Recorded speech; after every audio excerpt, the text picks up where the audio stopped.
ବିଲେଇ ଫୁଲର ଏହିପରି ପ୍ରୟୋଗରେ ଘରେ ଦରିଦ୍ରତା ନାଶ ହୋଇ ସମ୍ପନ୍ନତା ବଢ଼ିଥାଏ। ଧନ ଦୌଲତ ସହିତ ଘର ଭିତରେ ସର୍ବଦା ସୁଖ ଶାନ୍ତି ବିରାଜମାନ କରିଥାଏ। ଜୟ ଜଗନ୍ନାଥ। ନମସ୍କାର, ମୁଁ ତପନ ଆଷ୍ଟ୍ରୋଲୋଜିକୁ ଆପଣଙ୍କୁ ସ୍ୱାଗତ। ଆଜିକାର ଉପସ୍ଥାପନାରେ ଜାଣିବା ବିଲେଇ ବା ବିରାଡ଼ି ସମ୍ପର୍କରେ। ବିଲେଇ ମଣିଷ ପାଇଁ ଶୁଭ ନା ଅଶୁଭ? ବିଲେଇକୁ ଘରେ ରଖିବା ଉଚିତ ନା ଉଚିତ ନୁହେଁ? କିଛି ଲୋକ ବିଲେଇ ପାଳିବା ଅଶୁଭ କହୁଥିବା ବେଳେ ଆଉ କିଛି ଲୋକ ବିଲେଇ ପାଳିବା ଶୁଭତ୍ୱର ପ୍ରତୀକ ବୋଲି ଗ୍ରହଣ କରିଥାନ୍ତି।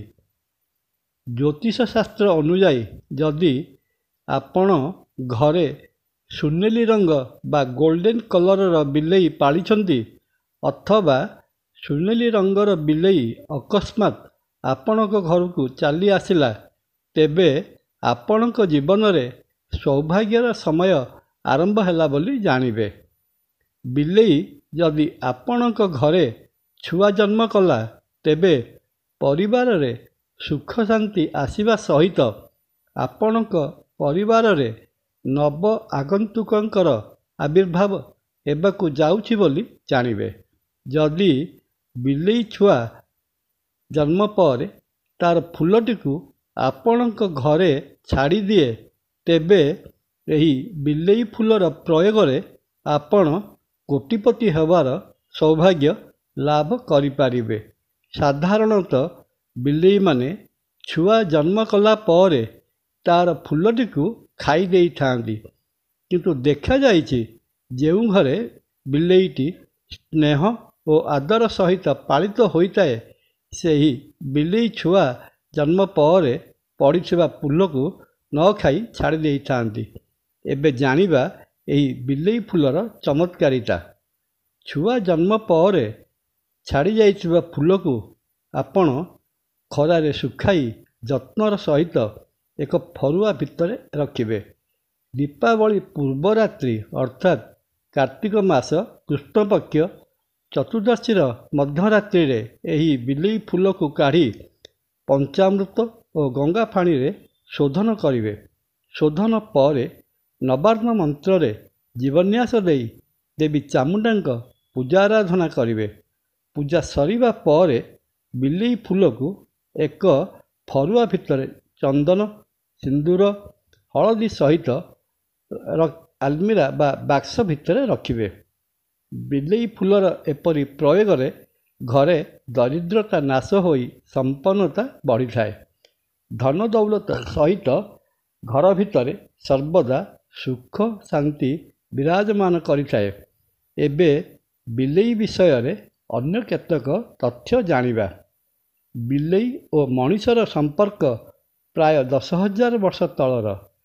ସେହିଦିନଠାରୁ ବିଲେଇ ମଣିଷର ଏକ ପ୍ରିୟ ପାଳିତ ଜନ୍ତୁ ହିସାବରେ ରହି ଆସୁଅଛି। ମାନ୍ୟତା ଅନୁସାରେ କିଛି ଲୋକ ବିଲେଇକୁ ଶୁଭ ବୋଲି କହିଥିବା ବେଳେ ଆଉ କେତେକ ଲୋକ ଅଶୁଭ ବୋଲି କହିଥାନ୍ତି। ବୋଧହୁଏ ବିଲେଇ ଉଭୟ ଶୁଭ ଓ ଅଶୁଭର ପ୍ରତୀକ ହୋଇଥାଏ। ଏକଥା ସର୍ବମାନ୍ୟ ଯେ ବିଲେଇ ଯେଉଁ ଘରେ ଥାଏ, ସେହି ଘର ଉପରେ ବ୍ଲାକ୍ ମ୍ୟାଜିକ୍ ବା ତନ୍ତ୍ରମନ୍ତ୍ରର ପ୍ରୟୋଗ କାମ କରେ ନାହିଁ। କିନ୍ତୁ ଅନ୍ୟ ଏକ ମାନ୍ୟତା ଅନୁସାରେ ଘରେ ବିଲେଇ ରହିଲେ ଘରେ ରାହୁ ସମ୍ବନ୍ଧୀୟ ତତ୍ତ୍ୱ ବଢ଼ିଯିବା ଯୋଗୁଁ ଘରେ ଅନଏକ୍ସପେକ୍ଟେଡ୍ ବିପଦର ସମ୍ଭାବନା ବଢ଼ିଯାଇଥାଏ। ସେହିପରି ରାସ୍ତାରେ ଗଲାବେଳେ ଯଦି ବିଲେଇ ଆଗରେ ରାସ୍ତା କାଟି ଚାଲିଗଲା, ତେବେ ଏହାକୁ ବିପଦର ସଂକେତ ବୋଲି ଗ୍ରହଣ କରାଯାଇଥାଏ ଏବଂ ଏଥିପାଇଁ ଟିକିଏ ଅଟକି ପୁନର୍ବାର ଯାତ୍ରା ଆରମ୍ଭ କରିବାକୁ ପଡ଼ିଥାଏ। ଘରେ ବିଲେଇର କାନ୍ଦିବା ବା ଦୁଇଟି ବିଲେଇ ଝଗଡ଼ା କରିବା ଅଶୁଭ ସଂକେତକୁ ସୂଚାଇଥାଏ। ଏହାଦ୍ୱାରା ନିକଟ ଭବିଷ୍ୟତରେ କିଛି ବିପଦ ଆସୁଛି ବୋଲି ବୁଝାପଡ଼ିଥାଏ। ଧଳା ବା ସୁନେଲି ରଙ୍ଗର ବିଲେଇକୁ ସୌଭାଗ୍ୟର ପ୍ରତୀକ ବୋଲି ବିଚାର କରାଯାଉଥିବା ବେଳେ କଳା ରଙ୍ଗର ବିଲେଇକୁ ଦୁର୍ଭାଗ୍ୟର ପ୍ରତୀକ ବୋଲି ଗଣାଯାଇଥାଏ। ସ୍ୱପ୍ନରେ ବିଲେଇକୁ ଦେଖିବା ଶୁଭ ବୋଲି ବିବେଚନା କରାଯାଏ। ଦୀପାବଳିର ସନ୍ଧ୍ୟା ବା ରାତ୍ରି ସମୟରେ ଘରକୁ ବିଲେଇ ଆସିଲେ ଘରକୁ ମହାଲକ୍ଷ୍ମୀଙ୍କର ଆଗମନ ହେଲା ବୋଲି ଗ୍ରହଣ କରାଯାଇଥାଏ। ଏତଦ୍‌ବ୍ୟତୀତ ଜ୍ୟୋତିଷୀୟ ବିଚାରରେ ବିଲେଇକୁ ଶୁକ୍ର ମହାଗ୍ରହଙ୍କର କାରକତ୍ୱ ହିସାବରେ ଗ୍ରହଣ କରାଯାଇଥାଏ। ତେଣୁ ବିଲେଇ ପାଳନ ମଣିଷକୁ ସ୍ୱାସ୍ଥ୍ୟ ଲାଭ ସହିତ ପ୍ରେମ, ପ୍ରଣୟ ଓ ରୋମାନ୍ସ ପ୍ରଦାନ କରିଥାଏ। ଏହା ସଙ୍ଗେ ସଙ୍ଗେ ମଣିଷ ଉପରୁ ନକାରାତ୍ମକ ଶକ୍ତିର ପ୍ରଭାବକୁ କାଟିଦେବାରେ ବିଲେଇ ସମର୍ଥ ହୋଇଥାଏ। ଜୟ ଜଗନ୍ନାଥ। ଭିଡ଼ିଓଟି ଭଲ ଲାଗିଲେ ଲାଇକ୍, କମେଣ୍ଟ, ସବସ୍କ୍ରାଇବ୍ ଓ ସେୟାର କରିବା ପାଇଁ ଅନୁରୋଧ। ନମସ୍କାର। ତପନ।